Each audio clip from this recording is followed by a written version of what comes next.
आङो खौरांगिरि नोंथांमोननिसिम आङो खुलुमनाय जासिदों। खौरां नायगिरि रायजो राजा नोंथांमोननिसिमबो आंनि खुलुमनायखौ आं गिबियाव जासिग्रोबाय। दिनैहाय जोङो 12 नं चिरांदुवार ब्लक कमिटि इउपिपिएलनि जानानै जोंनि 12 नं चिरांदुवार ब्लक कमिटि मावख'आव जों मोनसे खौरांगिरि मेल दिनै लानो सिगांदों आरो बे खौरांगिरि मेलावनो बाहागो लानो हानाय जोंनि ब्लक कमिटि इयुथनि गाहाय नेहाथारि खोदोम बसुमतारी बिथां आरो बाहायनो बाहागो लानो हानाय ब्लक कमिटिनि गुबुन गुबुन बिबाना थानाय मावथि बिथांमोन आरो जोंनि इउपिपिएल दोलोजों बिजाथि सायख'जानाय जोंहा बाहाय गोबां बिजाथिफोर दङ मानगोनां बिजाथि नोंथांमोन। दिनैहाय जोङो 12 नं चिरांदुवार ब्लक कमिटि इउपिपिएलनि जानानै जे जोंहा गाबोन थामहिनबा 28 मे 2023 इं अक्ट'खालि रुनिकाटा सान्थिपुर समबाय समितिनि मोनसे बिसायख'थि जानो थांगासिनो दङ। बे बिसायख'थिखौ लानानै जोङो 12 नं चिरांदुवार ब्लक कमिटि इउपिपिएलआ मोनसे खौरां मेल जोङो लादों आरो बे खौरांगिरिनि मेल लानायनि गुबै थांखिया बेनो जे जोंहा रुनिकाटा सान्थिपुर समबाय समितिया 1973 मायथाइनिफ्राय 2023 इं मायथाइसिम 50 बोसोर मोनसे गोलाव समनि बे समबाय समितिया दिनै जोंजों गायसनजानानै दङ आरो बिनि गेजेराव जोङो दिनैहाय नैबे रुनिकाटा सान्थिपुर समबाय समितिनि बिसायख'थि बे बिसायख'थिया गाबोननो जोंहा जानो थांगासिनो दङ। दा बे बिसायख'थियाव जोङो जोंनि 12 नं चिरांदुवार ब्लक कमिटि इउपिपिएलनि गेजेरजों सायख'जानाय जे बिजाथि बिथांमोन बे बिथांमोनखौ जोंहा देरहासार खालामनांगौनि थाखाय जों दिनै रायजोफोरनिसिम मोनसे जोङो खावलायनो लुबैदों। दा जोङो थांनाय 18 मे 2023 इं अक्ट'खालि जोंनि रुनिकाटा सान्थिपुर समबाय समितिनि जे मोनसे नमिनेसन जे होनाय बे नमिनेसन होनाय सानखालि जोंनि इउपिपिएल दोलोजों सायख'जानाय जे बिजाथि बिथांमोनखौ जोङो सा 15 जन जोङो बिजाथि जोङो नमिनेसन जों गथाय होनाय जादों। दा बिनि गेजेराव जोंहा सासे सोद्रोमाया उइदाउट कन्टेस्ट बिथाङा एसटि रिजार्भेसनाव दिनै देरहानानै दङ आरो जोंनि इउपिपिएल दोलोजों सायख'जानाय जे बिजाथिफ्रा दासिमाव सा 14 सोद्रोमाफ्रा दिनै जोंजों सायख'जानानै बिथांमोनखौ जोङो बिसायख'थियाव देरहासार खालामनो थाखाय जों दिनै नाजागासिनो दङ। दा बेखौल' जोङो खावलायनो लुबैदों रायजो राजाफोरनिसिम जोंनि भटार्स बिथांमोननिसिम। दा बिथांमोनहा जाहाथे जोंनि इउपिपिएल दोलोजों सायख'जानाय जे बिजाथिफोर बे बिजाथिफोरखौ जाहाथे नोंथांमोननि जे बेसेन गोसा भटखौ जाहाथे जोंनि बिजाथिफोरनो जाहाथे होनानै देरहासार खालामो आरो देरहासार जाखांनायनि उनाव जोङो मोनसे गोदान बिअडि बर्ड अफ डाइरेक्टर जों मोननो हागोन जों बेखौ मिजिं खालामो। दा जोंनि बिजाथिफोरनि जोंहा सावगारिया जागोन जोंनि 14 जन 14सा जोंनि बिजाथिफोरनि सावगारिया साफ्रोमनाबो जोंहा मोनसे फिथाइ सामथाइनि सावगारि जों मोननो हादों। दा बेनिखायनो साफ्रोमबो जोंनि शेयार हल्डार नोंथांमोनहा भटार्स नोंथांमोनहा जाहाथे जोंनि इउपिपिएल दोलोजों सायख'जानाय जे बिजाथिफोर जा बिजाथिफोरखौ जाहाथे जोंनि फिथाइ सामथाइनि सावगारियाव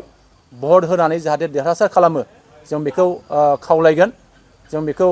नोंथांमोननिसिम गंग्लायै जों आर'ज खालामगोन आरो जों मिजिं खालामो जोंनि नैबे रुनिकाटा सान्थिपुर समबाय समितिनि जे गोदान जे बिअडि बे बिअडि फैनाय लोगो लोगो जोङो नैबे समबाय समितिनि सिङाव थानाय गोबां माखासे जे बेले बेजे थासारि बे थासारिखौ जों निस्सय मोजां फारसे लाबोनायनि थाखाय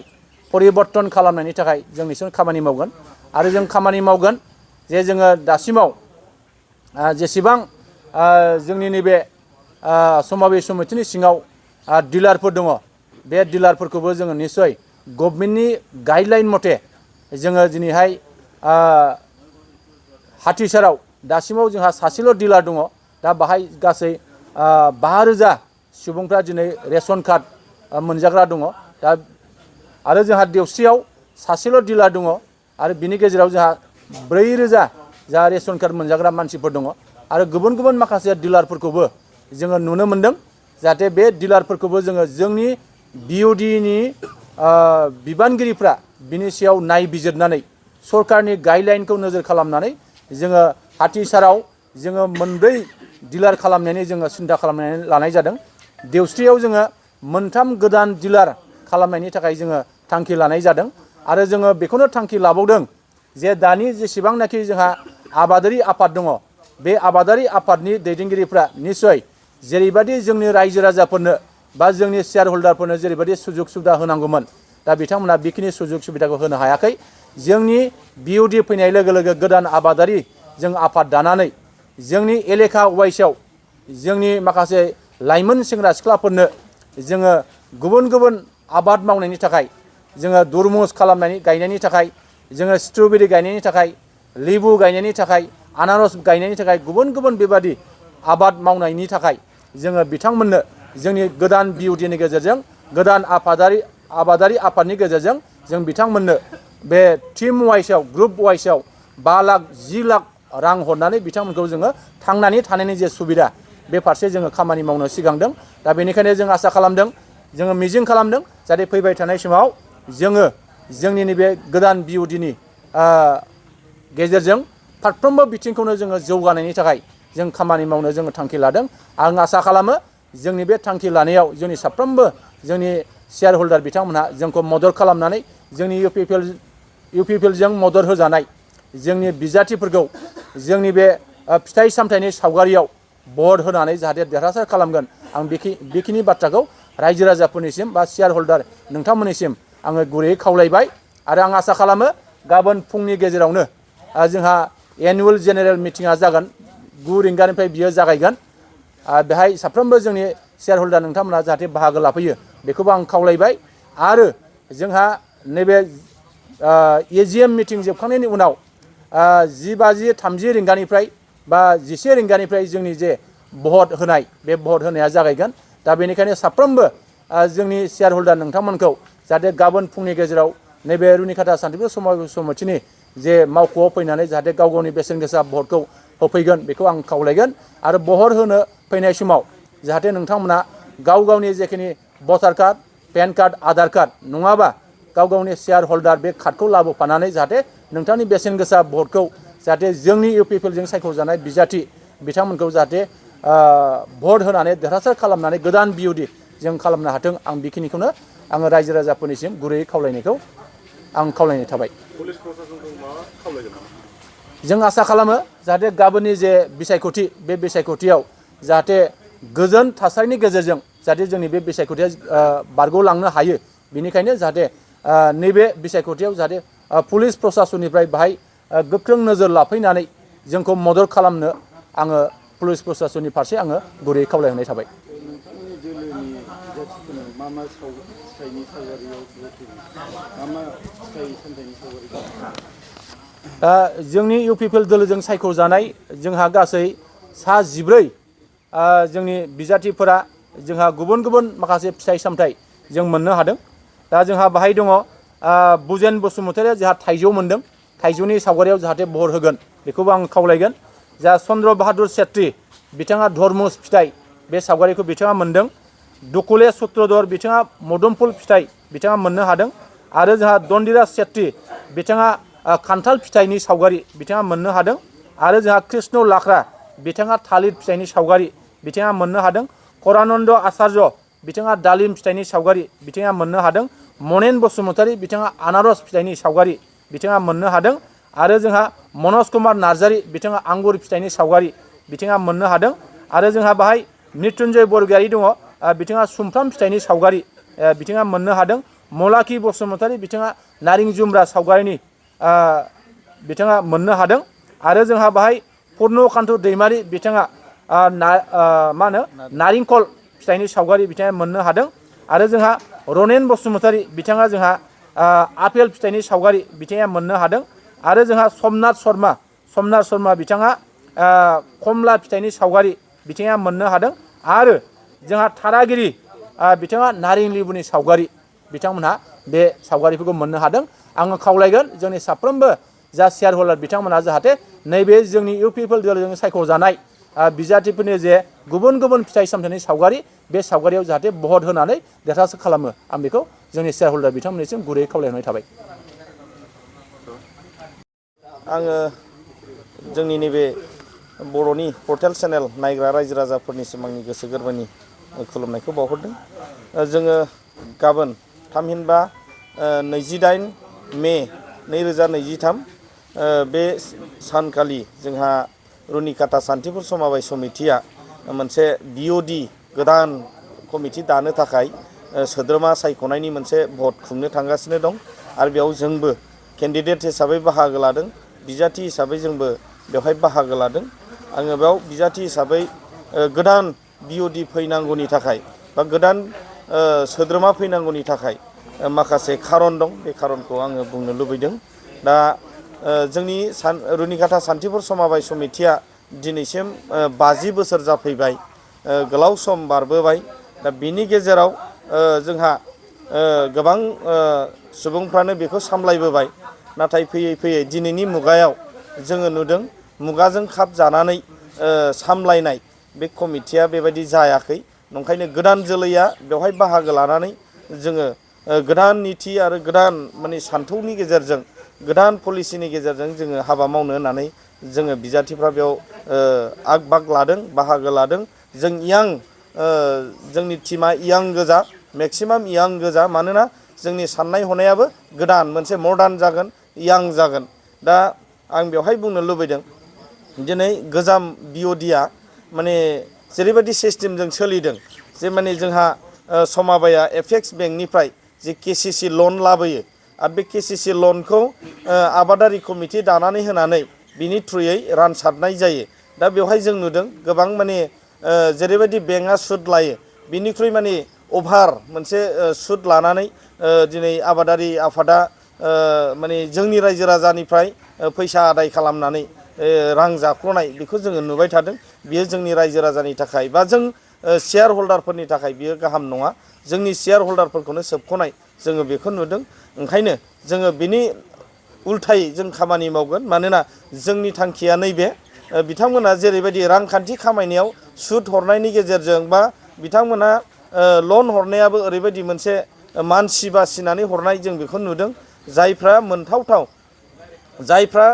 जेनुइनलि आबादारि जायफ्रा जेनुइनलि बिजनेस मावग्रा जायफ्रा माने जेनुइनलि माने खामानि मावनो थाखाय लनखौ बियो बै मानसिफ्रा मोनाबालानो नाङा फाङा जायफ्रा गावसिनि सिना जाना जायफ्रा गावसोरजों लेनदेन दं माने मा होनो गावसिनि आंगोनि मानसि बै बिथांमोननोल' लन हरनायखौ जों नुदों जोंनि गरिब गुन्द्राया लन बियोबा माने नाखस खालामजानाय बे जिनिसखौ जोङो नुदों आरो थांनाय जे टार्म बेवहाय जों नुबाय देग्लायनि जे लन हरनाय माने गरिब गुन्द्रायासो जिहेथु लन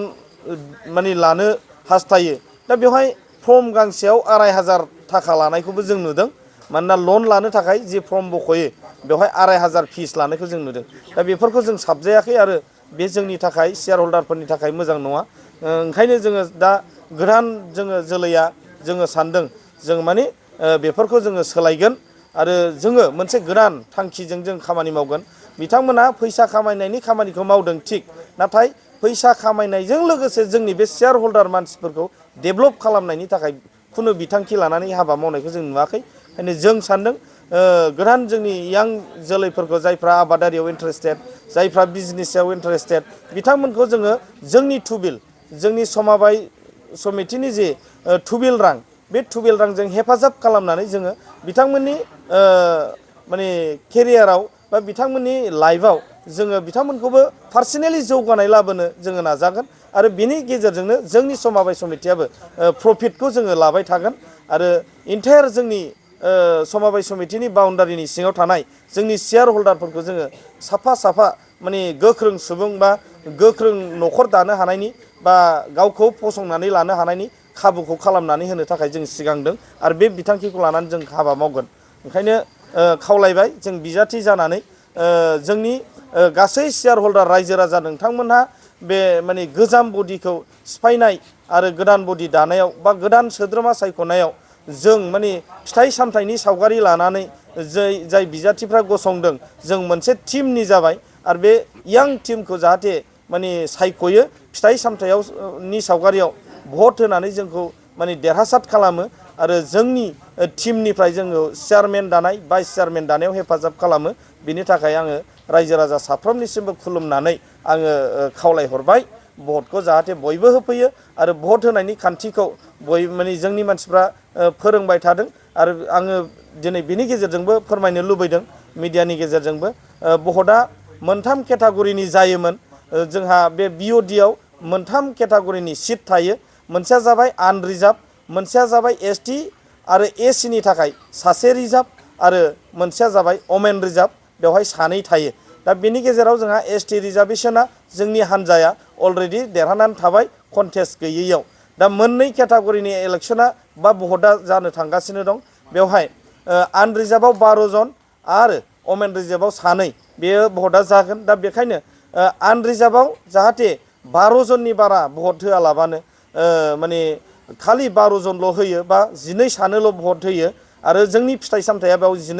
12थाल' दंखायो बेखायनो बे फिथाइ सामथायाव थुजोबबानो जोंनि भटआ राइट जागोन आरो अमेन रिजार्भ जे आइजोफोरनि रिजार्भ बेवहायबो सानै सिट दङ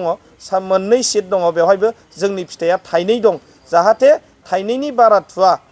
बेवहाय थाइनैल' थुनानै जाहाथे जोंखौ देरहासार खालामो बा